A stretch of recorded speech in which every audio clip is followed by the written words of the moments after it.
Okay guys, so hari ini nak recommend anda satu kereta iaitu Toyota Wildfire. Okay, so kereta ni dia model tahun 2017 2.5 ZG. Okay, so harga on the road 136,800. Okay, so kereta ni boleh loan dengan bank lagi 6 tahun.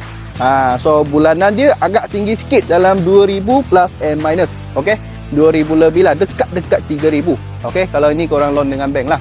So better sediakan down payment. Okay, sediakan down payment lagi better.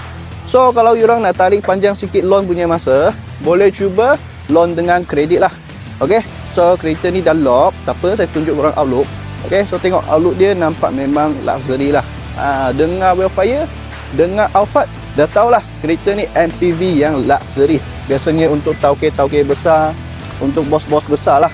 Okay, boleh buka. Okay, so tengok interior dia, condition banyak cantik. Okay, leather seat, pilot seat, multi-function steering yang siap cruise control semua lah. Screen besar semua dah ada. Okay, lagi kita tengok passenger seat dia. Yang ini tak silap saya lowback lah. Tak ada. Okay, so tengok passenger seat dia, ruang memang luas.